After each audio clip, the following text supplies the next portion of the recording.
Very good morning to you all. After that high energy presentation, it's going to take some talking from my side to keep you folks up and about. I thought 10 o'clock was very early and I was wondering how many people will turn up. I should have asked for a 9 o'clock slot before Madhu there. I guess I erred there. Very good morning once again to you all, and thank you Babu and MFD Galaxy for having me over. It's a pleasure to address you all this morning. What I'm told is I have about 30 odd minutes and I'll see how I can bring some relevance, as he said, to what you do. So as I said, I'm not here to tell you what you should sell and why you should sell what you should sell. I think most of that job was done earlier. What I'm going to do is I'm going to showcase opportunity that India presents and how you can leverage yourself as the brand to take advantage of that. Now, very quickly, why am I saying India is a great opportunity? Let's first look at that. Let's first look at the country, then let's look at the sector, and then what you should do. I'm breaking it up into three parts. India really offers great opportunity, and why? A lot of eminent personalities and economists have predicted that we are going to be a rocking economy in about 4 to 5 years' time. We are at about roughly 4.3 trillion as an economy today. All of you are aware of that. And somebody like Arvind Panagaria is saying that we will be a 9 trillion economy by 2030. And Deutsche Bank CEO about a couple of years back said we should be at about 7 trillion in 4 years, and that will mean another 2.5 years' time. And the various personalities who come out and said that, look, we should be between 10 and 12 trillion. Now, we don't know what exactly will be the number by 2030, but what's for sure is India is going to double or go beyond where it is today. Now, what will that mean? Is it how relevant is it, and what will that mean to us? It's going to be a lot of money being spent in building infrastructure in the country. You're already seeing that, right? Roads are being built, railway networks are being enhanced, and cities are getting smarter. And the other biggest benefit that we are reaping is the demographic dividend that we have. The young India that we are is also helping the cause here. What does all of this mean? Unprecedented growth for entrepreneurs in particular, you folks in particular. It's easy for me to say, let's see how we can substantiate this as we go along. Right? Question is, huge opportunity coming your way, and earlier speaker also mentioned that, look, there is an opportunity to grow 10x. How are you going to leverage this? I'm going to delve a little deeper to take you further in this journey. India is not exactly getting very rich, but it's getting better. Now, there's more money in the pockets of an average Indian. That's what today's situation is. But 10 years back, per capita income was 8,000 rupees a month. Today, it's roughly at about 20,000 rupees per month. And that's when the economy is at about 4.3 trillion. Imagine if we are going to be a 9 or 8 or 10 trillion economy, money that's going to be in the pocket of an average Indian is about 40 to 50,000 rupees. Simple math, right? 40 to 50,000 rupees is going to be available. Now, that is more than double or more than double. He's going to spend a lot more. I'll give you one example citing automotive sector. Before that, step back, a country like Indonesia, all of you know Indonesia, right? It has a population of about 28.3 crores as per the 2024 census. Now, that country has a per capita income of $5,000. That's about 45,000 rupees per month. Roughly about 45,000 rupees a month. And there are about 5 to 6 crore households in Indonesia. Every household has 1.7 on an average number of two-wheelers per household. How is it relevant? India, at about 20,000 income, has less than one two-wheeler per household. What happens if 20,000 moves to 45,000? The 23 crore two-wheelers that are plying on the roads will become 40 crore two-wheelers. What does that mean? People are going to spend money and they're going to buy two-wheelers, which means automotive sector is going to grow really big.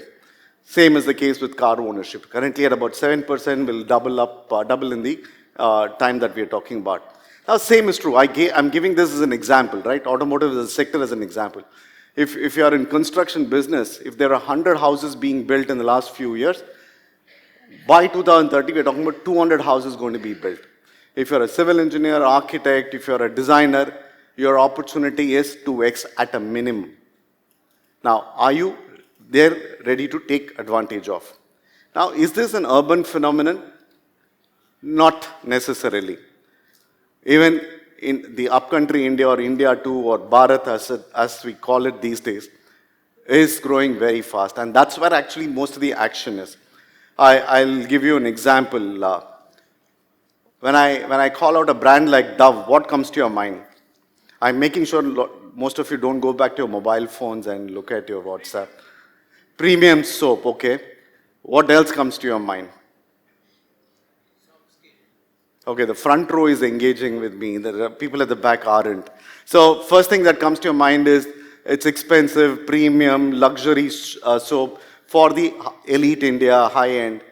That's not the truth. What you see here is that nearly, as per a household panel survey that was done by Levers, 73% of Dove sales happens in the low-income strata.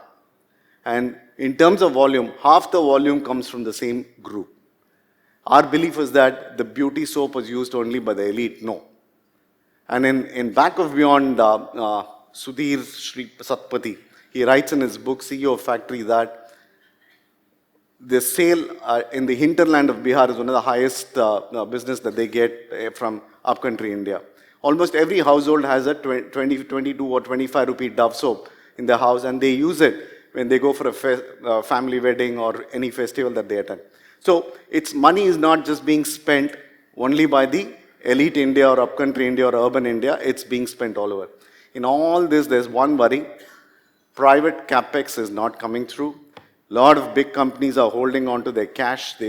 I know what they're saving and hoarding up cash for. They need to loosen their purse strings. In fact, if you had read today's Times of India, there's a message from Prime Minister that private sector has to spend money, they have to invest more. I wish that happened. That's the only worry that India Inc. has right now. All of this is fine. All of this is fine. You spent a few minutes talking about India and India as an opportunity. How is it relevant to the group here? Lots have changed. Fundamentally, average consumer has changed. I gave Dove soap as an example there. 15, 20 years or 25 years ago, they were probably using between Lifebuoy and Hammam. That's the soap that they would have straddled, but they have moved on. Consumer has changed. Have our strategies changed? Have we started thinking differently? I think the earlier speaker also alluded to that in a way, right? We need to do things differently. And what is important is, one is the average consumer has changed. Your strategies need to change. Who are we dealing with? What is this beast that we are dealing with that's going to hit us 5 years, 10 years from now? You can't always think about here and now, right? You need to plan for the next 2 years, 3 years, 5 years. We are in this for the long haul. We are going to be confronting a generation or generations that are called millennials and Gen Zs. You all heard about it, right? I'm close to 60 and I find it very difficult to understand this generation. I don't know about you folks, but we'll talk about them in a moment. It's a little too early to talk about them in detail. I did a little bit of understanding of your industry. I spoke to a few MFDs myself and did up reading, a little bit of reading also. What I see is you are in a tremendous space, a sector that's growing dramatically. What I understand is industry is growing at 15% plus. I'm presuming these numbers are statistically correct there, or factually correct there. 15% plus is your growth. In fact, the earlier speaker said you should target 10 to 15% growth. If you're below 15%, you need to actually check where you're going wrong, not where you're going right, what you're doing right. If the industry is growing at 15%, I need to be better. That's the first goal. If you've taken the trouble of coming here, sitting and listening to people, trying to understand where the world is going, you should be at 15% plus. That's a minimum. Second is I understand the industry is going to move from 72 lakh crores to about 72 lakh crore to 1 lakh crore kind of 100 lakh crore kind of a market. Sorry for the typo there. Now, are you ready to grab the opportunity? What worked yesterday will not work today. What you did yesterday will get you the same business. Are you ready to double? Not with the same thing. Like, I heard this in the morning too. I'm going to refer back because she made most of my presentation. I think she saw my presentation somewhere. So, you sold price, you did some cold outreaches, very product centric. Somebody gave you a better margin, you went and pushed. I think those days are, you can safely say, gone. What you need to do is how you're going to build trust, how you're going to make yourself more reliable than the next person, how you're going to keep the relationship warm. Those are going to win. And for that, you need to be a strong advisor in the minds of the customer. So that's one part, right? Industry is looking very good. You just need to make some changes there. But also, what's a worrying factor here? Yeah, it's easy to wish away the fintech platforms, right? But I, as an outsider, and from what I read, it's not going to be easy to wish them away. I was looking at November last's data. Roughly about 3 million new SIPs were created, and apparently 40% of them came from fintech platforms, which means that in 2 out of 5 cases, you're not even in the conversation, or you're not the one who's doing the business. Someone else is. That's a worrying aspect if I were you. But the good thing is, apparently, only 4 out of 100 Indians are investing in mutual funds. Now, compare that with global standards, it's far, far lower. Apparently, half the American continent is investing in mutual funds. About 1/3 of UK as a country is investing in mutual funds. And 1/6 of Chinese are investing in mutual funds. But in our case, only 4 out of 100 are investing. So the great opportunity. If tomorrow things turn around and if 7 or 8 people invest, are you ready? If you're doing, let's say, 25 crores now, are you ready to do 75 crores or 50 crores? That's the question you need to ask yourself. Somebody is going to grab that. Is that you is the question, right? Good news is that almost about 2/3 of Indians are connected with smartphones and have internet. So they are going to be a lot more digitally savvy there. And within this group, forget fintech platforms for a moment. Within this group, what I understand is that those MFDs, I heard Mr. Padmanabhan, I know who this Mr. Padmanabhan is. I'm quite fascinated to know. He was quoted pretty regularly. The ones who are digitally savvy are growing at 25%. So that means there is a clear direction for you to follow/take. We'll talk about that too in a while, right? Traditional distributors, I was talking to the insurance, in an insurance forum about a couple of weeks back, and I was talking to the agents, and a lot of them, I do a bit of homework, and a lot of them who I spoke to, very happy to say, sir, I don't believe in digital marketing. I do it the conventional way. I get referrals. Good. There's nothing wrong with that. But you don't embrace the change, then someone else is going to grab the new age customer. The key is, the operative phrase is the new age customer. I'll come to that. Are we doing okay at this stage? Yeah. Okay, good. Thanks. Oh, nice. Thank you. I'm not the stand-up comedian who says, if you agree, give me a clap. No, that's not what I want. Thank you so much. Right, but who are you going to be encountering? You are not, I see quite a few faces which are my age, and then there are a few of you younger. But do you know who you're going to be facing in the coming months and early coming quarters and years? They are a completely different breed, my friends. They're a completely different breed. I have a millennial and I have a Gen Z at home. I can vouch whatever I'm reading about that. But that said, who are these guys? 50% of the country are millennials and Gen Zs. Just for the uninitiated, millennials are the ones who were born between 81 and 96, and Gen Zs are the ones who were born between 97 and 2012. They are half the country.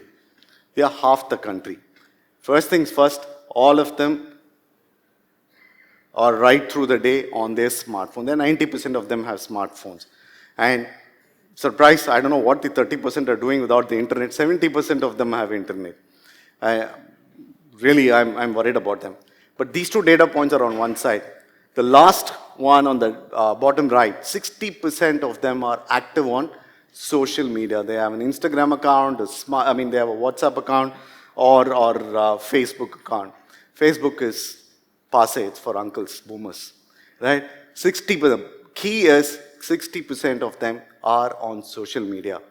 Gentlemen with gray hairs like me, please think very carefully or notice this point, and ladies too, that 60% of them are active on social media. We'll come to that.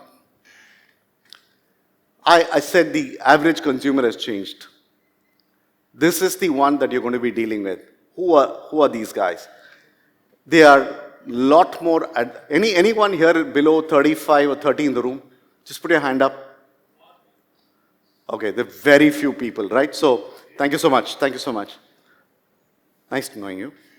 So, this lot is adventure loving. They are not anymore the ones who will go to work at 9 o'clock on a Monday morning, finish up on a Friday evening at 5 o'clock or Saturday evening at 5 o'clock, put their feet up and watch a teleseries and rest this Sunday. These are adventure loving. They love the adrenaline push that they get. They're very connected. They want to be, they want to be known, and they also want to know.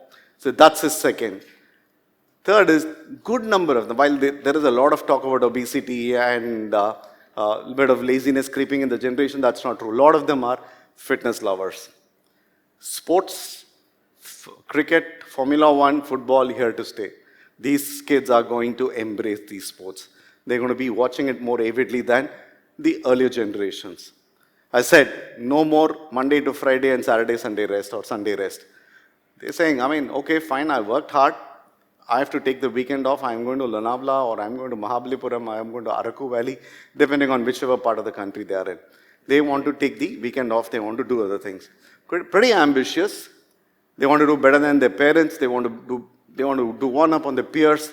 Very ambitious. That's very clear, right? And on the go. They're not going to stay still. They're on the go. They want to move up in life. Tech savvy, I just told you, 60% of them active on social media, 90% with smartphone. They're going to be very tech savvy. They're going to know a lot more than what you and me know. Again, they don't worry about spending. They earn, they spend. They like to go to the concerts. Correct me if I'm wrong, the under 35s. They love their stand-ups. They love their concerts, movies, entertainment, eat-outs, order in. All of those are going to be normal for them, right? And there's a lot of pride. There's extra jingoistic fervor about being Indian. That's also true.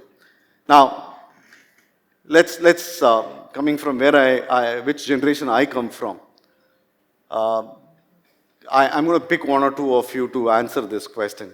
Anyone went out to a restaurant for a meal back in the 70s and early 80s with the parents? Okay? You did that once a quarter? Once a month? Yeah, the lady there is vigorously nodding. You went there. What did you do, madam? You went to a restaurant.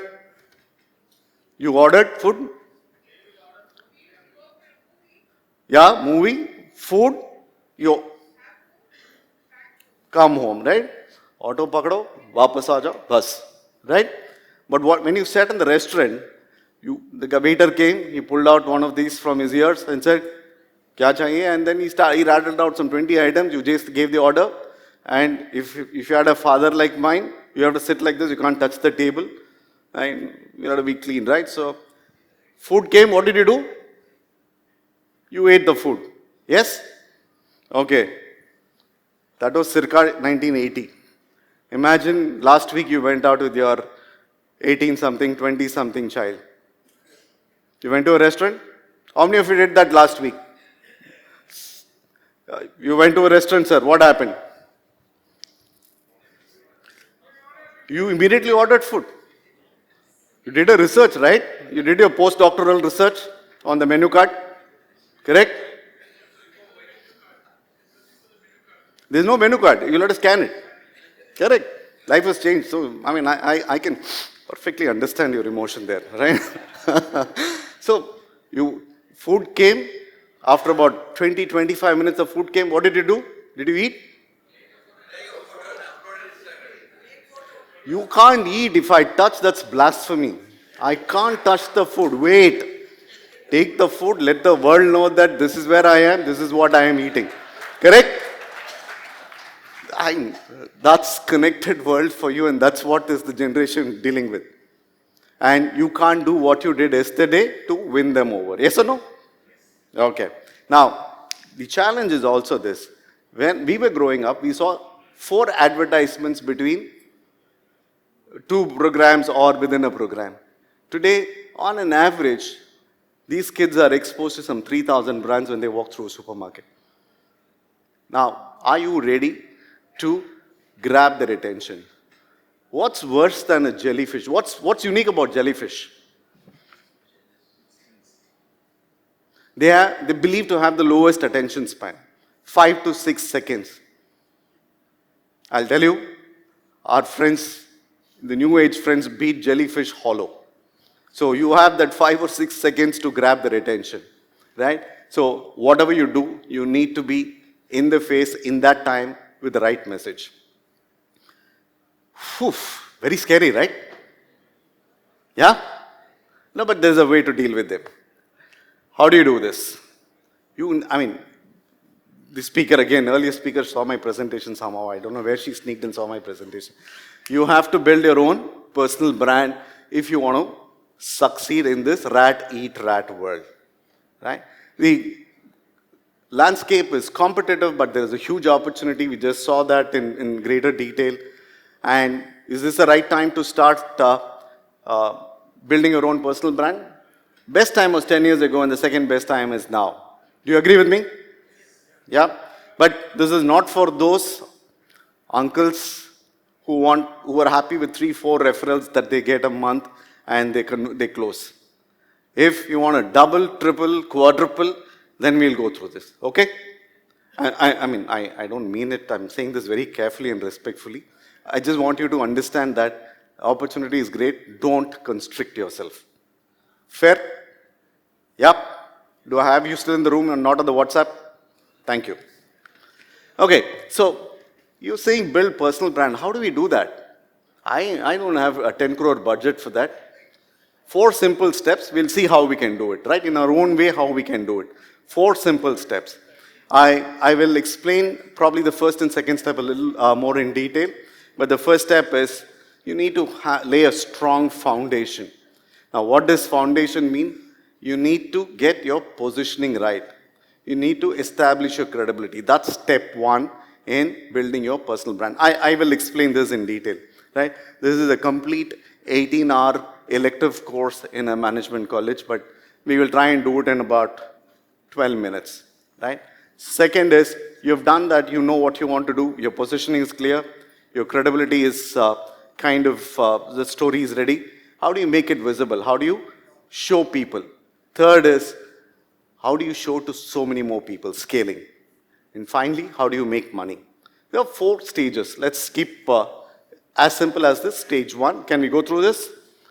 The first one is, as said, positioning and credibility as a foundation. As I said, I was talking to the insurance folks a couple of weeks back. People say, I sell everything. I sell term insurance, I sell life insurance, whatever. I sell health insurance. It doesn't work that way anymore. You can do it. As an entity, you can sell everything. But what are you known for? What's your specialization? I'm an opening batsman, if I can give you a cricket analogy. I'm an opening batsman who feels well and also once in a while turn my arm over. But what is the specialization there? Opening batsman, right? So if you want to build your own personal brand, step 1 is to have your positioning very clear. What do you want to be famous for? That's the question you need to ask yourself. What do you want to be an expert in? And therefore, what problem of the customer do you solve? Is that clear? If you have an answer for these three questions, your positioning will get answered. Now, I've just put something that I picked up, a goal-based mutual fund planner for salaried professionals. Now, what you're doing is you're talking to a particular ecosystem, right? A cohort that will identify better with you.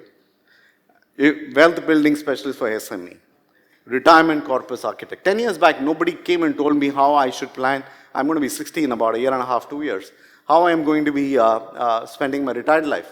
Nobody said, this is how you save and this is how you will make sure that the next 20 years, if you by chance live well.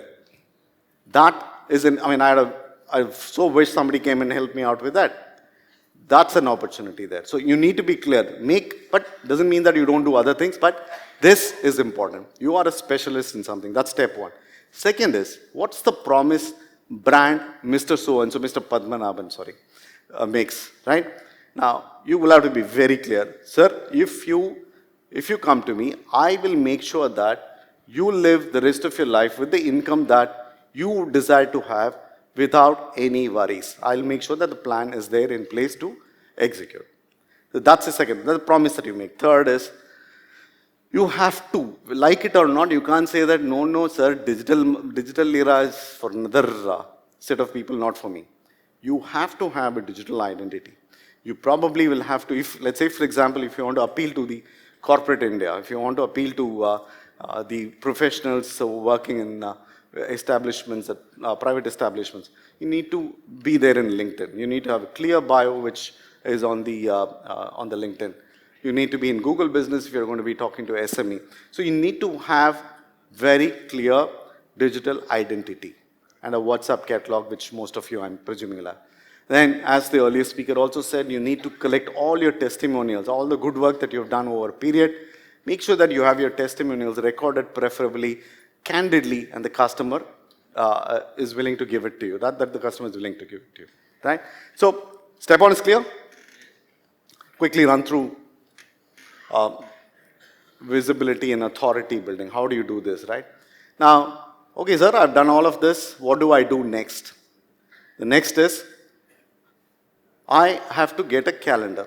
I need to, you'll see some of these doctors who periodically come and talk about, if you're 45, do this exercise, if you're this, so that you don't break your bones, you have a healthy, stronger bones, your muscles are building, if you're you keep seeing them. They can't advertise any other way. They come and talk about it, right? And in various forums they talk. And it is not promotional, it's more educational. You need to make sure that you create content which are educational. And then broadcast it regularly. One odd will go viral. And that will establish, one odd now and then will go viral. That will establish you as an expert in that field in the minds of the customer, right? Or when a new referral comes and he knows, yeah, I know this guy, he's good. Come, let's talk. That's how it should be. More like figure out a way to address associations and SME forums and so on and so forth. Come to a Rotary Club also. Babu will help you with that. You can come and talk there. Now, that's the first thing you do in the first a month or so. Next one is the next 3 months, and then between 6 and 9 months, what do? You create more of this. In your parlance, SIP, starter kits, create all of these that are relevant to your industry. Get more of these assets and make sure that you are ready to take it to your customer at the right pace and time. Now, I'm not going to go through all of this. I can share some of these. I'll try and see if I can put it up somewhere which you can access. But there are, as simple as that, whatever you started building, you take it up and scale it at a higher level and do it periodically. That's what is the next step. I'm keeping an eye on the time, that's why. Okay, so in summary, what is important is if you want to stay the course, 5 years, 10 years, if you want to win the opportunity that the country is providing, you need to build a brand that is you and yours. Step one, who am I for? What problem of the customer am I solving, and why do you have to come to me? That's the first one, right? And I gave an example of goal-based mutual fund planner. Second one is, don't start something, stop after. It's like a lot of the companies do this newsletter. They start with great fanfare. First newsletter will come, next will come stuttering after 3 months, and then finally it will stop. Don't do that. Have your content ready for a set period so that it gets viral and uh, there is consistency in what you do. Finally, the credibility. All the good work that you did, the stories will have to be recorded and posted at the right time to the customers. But all this is fine. All this is fine. There's nothing like the service that you bring to the table. That's where you can beat the fintechs. Can I share one or two stories? I still have 5 minutes. So, I used to work for a company called, I took your permission. Very unfair, guys. Okay. I used to work for a company called Virgin Mobile, right? There was this gentleman called Richard Branson. I don't know, how many of you heard of Richard Branson? Okay, so I had the good fortune of interacting with him a few times as one of the founding members of the company in this country. One of the things that he emphasizes is customer service. First thing he says is take care of the employees and they take care of the customers. So that's a great lesson that we should learn. But how well do they take care of the customers? There was this family which was migrating from South Africa on Virgin Atlantic, from South Africa to New York. And father, mother, and a young son, 8, 9-year-old. This is a true story, okay? 8, 9-year-old, they were flying out of Joburg and going to New York. And the kid walked into the check-in counter with a glass ball with a fish inside, goldfish. And at the check-in counter, they said, you can't carry this any further. Why? One, water, the fish, and the ball, you can't carry it. The kid was distraught. Kid was absolutely distraught. He loved the goldfish. And the staff there were quite moved.